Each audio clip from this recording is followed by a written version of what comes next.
Quem foi Frédéric Bastiat?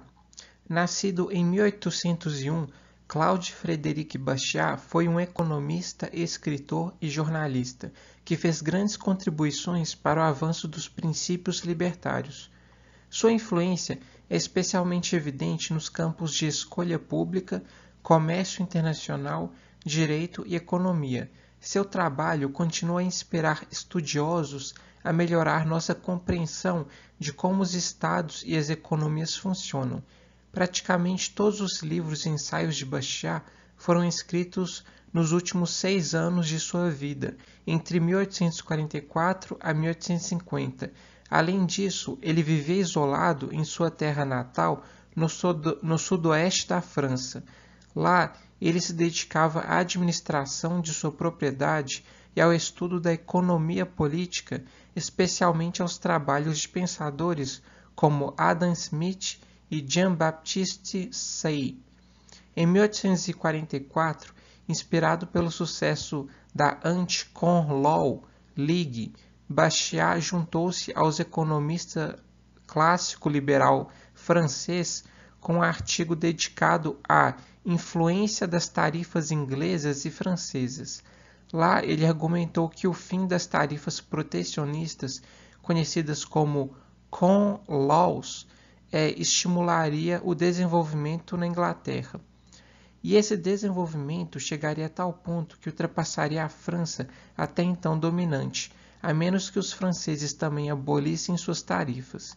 Frédéric Bastiat produziu uma série de artigos, panfletos e livros defendendo o livre comércio e o laissez-faire.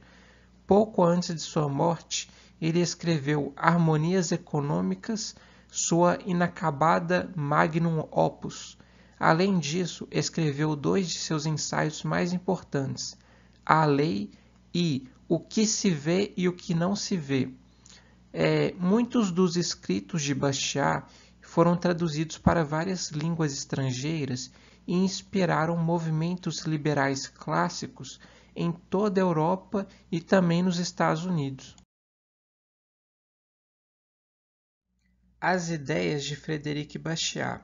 Na década de 1870, praticamente todos os que endossavam os princípios liberais clássicos da economia política o faziam sob o impacto de Bastiat. Ele propôs a visão de que em uma sociedade natural, baseada na propriedade privada, os interesses dos vários grupos sociais se harmonizariam. Por exemplo, embora devedores e credores pareçam ter interesses conflitantes, contudo, uma análise mais cuidadosa mostra que, de fato, um devedor tem interesse no bem-estar de seu credor, que pode ser a fonte de mais créditos. Da mesma forma, um credor tem interesse no bem-estar de seu devedor, porque somente um devedor próspero seria capaz de pagar juros. Bastiat discutiu inúmeras relações semelhantes, como entre consumidores e produtores, trabalhadores e capitalistas, proprietários e inquilinos e assim por diante. Bastiat sustentou que os interesses dos homens são harmoniosos, desde que todos os homens se limitassem à sua esfera de direito e bens e serviços são trocados livre e voluntariamente. Ele contrastou isso com a visão de que os interesses dos seres humanos, individualmente ou em grupos, são necessariamente antagônicos. A contribuição primária de Bastiat consiste não em uma descrição da ordem natural em si, mas em uma análise sofisticada das fontes e dos efeitos de rupturas dessa ordem. O economista parte da observação de que uma ordem de propriedade privada é salvaguardada pela lei, que ele entende como regras que determinam como a força física pode legitimamente ser usada para proteger os direitos de propriedade. A lei.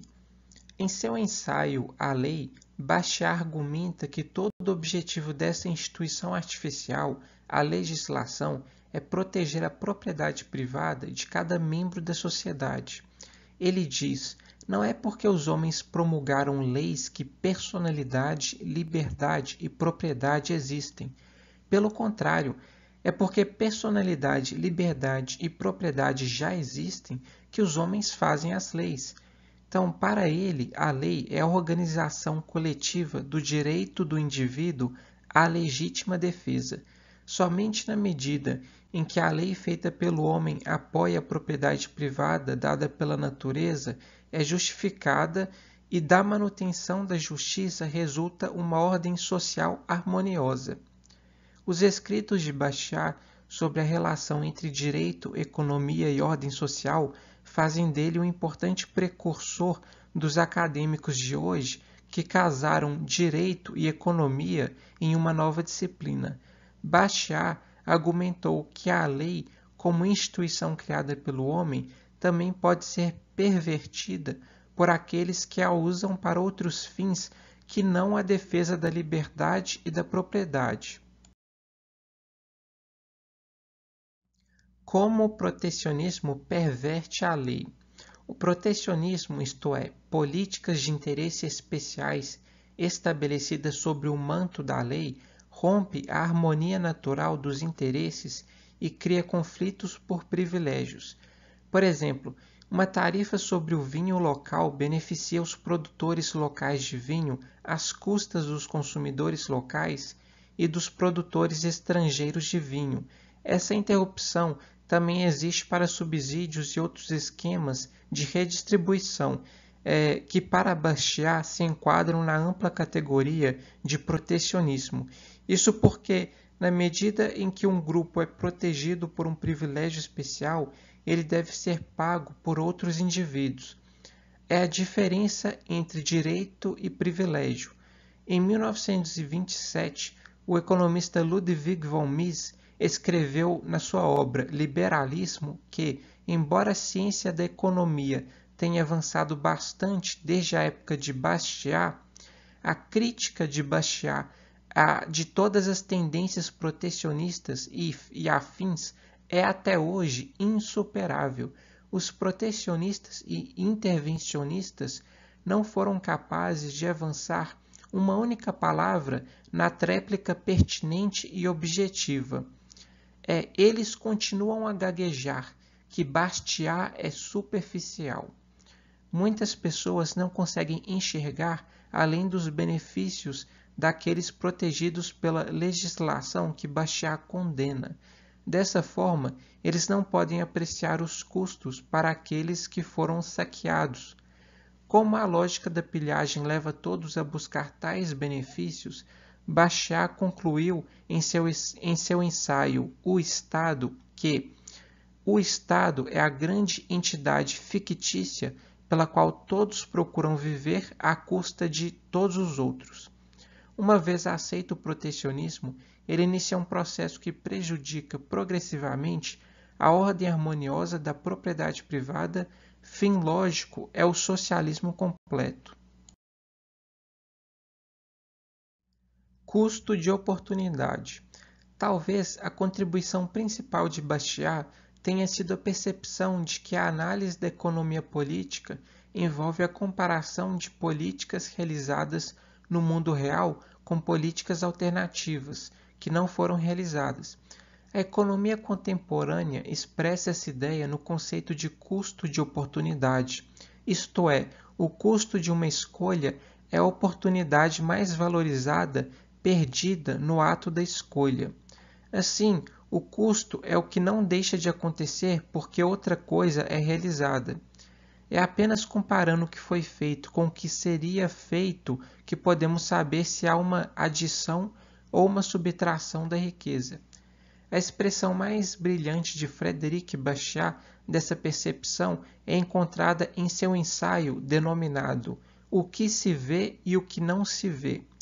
Mas depois que um garoto quebra uma vidraça, alguns espectadores oferecem ao dono da janela o consolo de que, afinal, algo de bom resultará disso.